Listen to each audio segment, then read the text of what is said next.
Erdogan के boss बनने के अरमान अब टूटकर बिखर गए हैं, क्योंकि भारत के सिर्फ एक सिग्नेचर ने तुर्की की अर्थव्यवस्था को हिलाकर रख दिया है। अब यूरोप के मार्केट में बस हिंदुस्तान का ही दबदबा रहेगा। तुर्की की फैक्ट्रियों के दरवाजों पर ताले लगेंगे और सड़कों पर हड़कंप मच जाएगा। एक भी गोली चलाए बिना भारत ने हिसाब बराबर कर लिया है। कश्मीर पर जहर उगलने वाला तुर्की अब वही दवा खुद चखने वाला है। शतरंज की बिसात पर जब वजीर की चाल चलती है तो कई बार प्यादे खुद ब खुद मात खाते हैं, लेकिन इस बार भारत ने जो स्ट्रेटजी अपनाई है उसने पूरी दुनिया के नक्शे पर एक ऐसा देश चेकमेट कर दिया है जो कल तक हमारे खिलाफ जहर उगलने में नंबर 1 था। हाँ, हम बात कर रहे हैं पाकिस्तान के उस बड़े भाई की जिसने खुद को मुस्लिम दुनिया का नया मसीहा और सुल्तान समझ लिया था। सच कहूं तो यह वही तुर्की है जो हम और आप चीन की चालबाजियों और पाकिस्तान की हरकतों पर नजर गड़ाए हुए थे। लेकिन उसी समय नई दिल्ली के साउथ ब्लॉक में एक ऐसी फाइल तैयार हो रही थी जिसने अंकारा की नींव हिला दी। ये खबर किसी बम धमाके से कम नहीं है। भारत और यूरोप के बीच होने वाली ये फ्री ट्रेड डील सिर्फ व्यापार तक सीमित नहीं है, बल्कि यह तुर्की के लिए कूटनीतिक शौक है। सोचिए,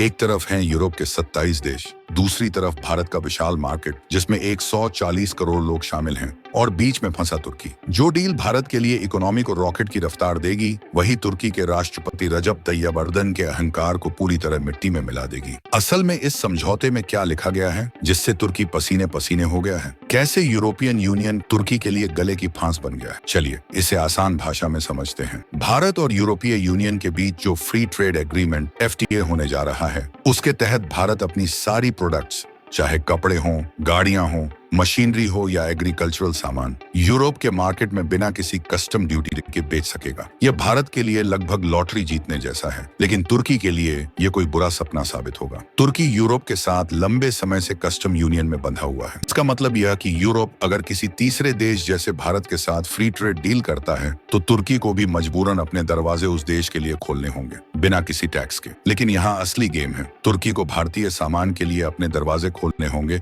लेकिन भारत के पास ऐसी कोई बाध्यता नहीं कि वह तुर्की का सामान अपने मार्केट में बिना टैक्स के आने दे। इसका मतलब यह हुआ कि तुर्की के मार्केट में भारतीय सामान बाढ़ की तरह घुस जाएगा, जबकि भारत का मार्केट तुर्की के लिए लॉक रहेगा। तो देखा जाए तो ये एक तरफा मार है। भारतीय प्रोडक्ट्स तुर्की के लिए सस्ते, हाई क्वालिटी और बड़े पैमाने पर उपलब्ध होंगे, जबकि तुर्की का सामान भारत तक नहीं पहुंचेगा। इस डील का असर केवल इकोनॉमिक नहीं है, बल्कि यह कूटनीतिक रूप से भी तुर्की के लिए बड़ा झटका साबित होगा। यूरोप जिसे अपना फ्रेंड मानता था, उसने इस बार भारत के पक्ष में फैसला कर तुर्की को धोखा दे दिया। अब सवाल यह है कि क्या यह भारत का रिटेलिएशन है उन हर बयानों का जो तुर्की ने कश्मीर के खिलाफ दिए थे, या पूरी स्ट्रेटेजिक प्लानिंग का नतीजा है? इस कहानी की शुरुआत होती है उस मेगा डील से जिसकी गूंज ब्रुसेल्स से लेकर नई दिल्ली तक सुनाई दे रही है। तुर्की की हालत पहले से ही कोई मजबूत नहीं थी। उसकी फैक्ट्रियां महंगाई और गिरती करेंसी के दबाव में पहले ही हाँफ रही थी। अब जब भारतीय सामान तुर्की के बाजार में एंट्री करेगा तो वहां की इंडस्ट्री के लिए टिक पाना लगभग नामुमकिन हो जाएगा। खासकर तुर्की का टेक्सटाइल सेक्टर, जिसे उसकी इकोनॉमी की रीढ़ माना जाता है, वह भारत के टेक्सटाइल पावर के सामने घुटने टेकने वाला है। जैसे ही तुर्की के कंज्यूमर सस्ता और बेहतर क्वालिटी वाला भारतीय कपड़ा खरीदने लगेंगे, वहां की लोकल मिलें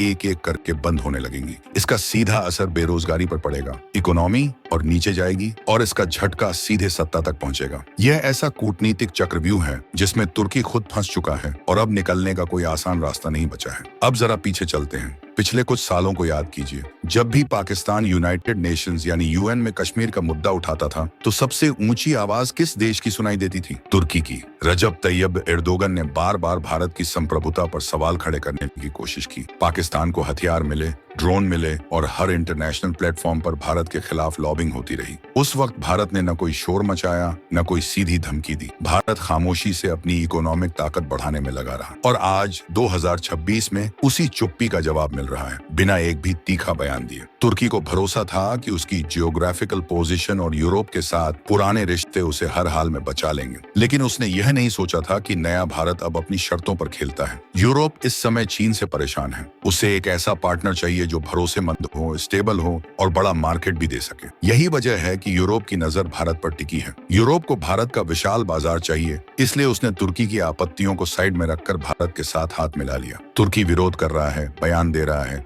चिल्ला रहा है कि उसके साथ धोखा हुआ है, लेकिन अब उसकी सुनने वाला कोई नहीं है। यह भारत की साइलेंट डिप्लोमेसी का मास्टर स्ट्रोक है। भारत ने सीधे तुर्की पर कोई बैन नहीं लगाया, लेकिन यूरोप के कंधे का इस्तेमाल करके ऐसा निशाना साधा है कि तुर्की चारों खाने चित हो गया है। अनुमान है कि तुर्की को हर साल अरबों डॉलर का नुकसान उठाना पड़ेगा। जो कस्टम ड्यूटी उसकी कमाई का बड़ा हिस्सा थी, वह लगभग खत्म हो जाएगी। उसके अपने बिजनेसमैन अब सरकार को कोस रहे हैं। वही तुर्की जो भारत को मानवाधिकारों का ज्ञान देता था, आज खुद अपनी गिरती अर्थव्यवस्था को संभालने के लिए हाथ पांव मार रहा है। पाकिस्तान जो खुद आर्थिक बदहाली से गुजर रहा है, अपने इस दोस्त के लिए कुछ भी करने की हालत में नहीं है। यह दोस्ती अब दोनों के लिए बोझ बन चुकी है। भारत ने साफ कर दिया है कि आज के दौर में असली ताकत एटम बम नहीं, बल्कि आपकी इकोनॉमी और आपका मार्केट होता है। इस पूरी चाल में सिर्फ तुर्की ही नहीं फंसा है। दुनिया के दो बड़े पावर प्लेयर चीन और अमेरिका भी भारत की इस स्ट्रेटेजी को ध्यान से देख रहे हैं। चीन अब तक यूरोप को अपना डंपिंग ग्राउंड मानता था। सस्ता चाइनीज माल पहले यूरोप और फिर वहां से तुर्की में घुसता था, लेकिन भारत की एंट्री से यह पूरा खेल बिगड़ने वाला है। भारत की मैन्युफैक्चरिंग कॉस्ट अब चीन के बराबर बल्कि कई सेक्टर में उससे कम हो रही है और क्वालिटी कहीं बेहतर है। जब यूरोप को भारत से बिना टैक्स के सामान मिलेगा,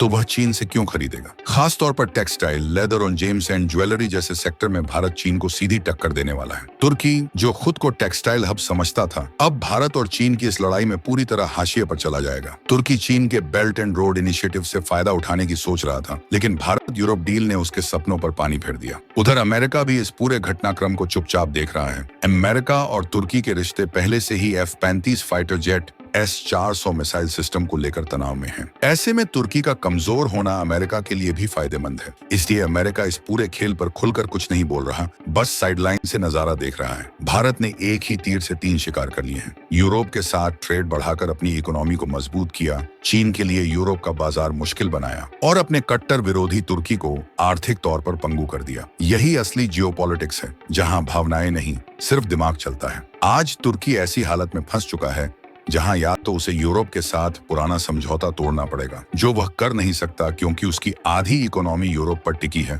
या फिर चुपचाप अपनी बर्बादी का तमाशा देखना पड़ेगा। आने वाले वक्त में यह डील सिर्फ एक कागज नहीं रहेगी, ये 2026 और उसके बाद के भारत की तस्वीर है। ये दिखाता है कि भारत अब नियम मानने वाला देश नहीं, नियम बनाने वाला देश बन चुका है। तुर्की जैसे देश जो धर्म की आड़ में राजनीति करते थे, अब समझ चुके हैं कि भारत से टकराने की कीमत क्या होती है। तुर्की की लीरा करेंसी पहले ही नीचे जा चुकी है, महंगाई आसमान पर है और अब भारतीय सामान की बाढ़ उसे पूरी तरह डुबो देगी। आने वाले समय में यह भी मुमकिन है कि भारतीय कंपनियां तुर्की की कंपनियों को खरीद लें। शायद कल को इस्तांबुल की सड़कों पर दौड़ती गाड़ियां और लोगों के कपड़ों पर लिखा हो मेड इन इंडिया। यह सिर्फ ट्रेड की जीत नहीं है, यह एक साइकोलॉजिकल जीत भी है। जो देश कभी आंख दिखाता था, अब वही हमारे बनाए सामान का उपभोक्ता बनता नजर आएगा। यह भारत की सॉफ्ट पावर का सबसे आक्रामक रूप है और यह सब अचानक नहीं हुआ है। इसके पीछे सालों की तैयारी, मजबूत लीडरशिप और सही वक्त पर लिया गया सही फैसला है। भारत के व्यापारियों, स्टार्टअप्स और इंडस्ट्रियल सेक्टर के लिए अब पूरा यूरोप और उसके रास्ते पूरा यूरेशिया खुलने वाला है। भारत अब लोकल प्लेयर नहीं रहा,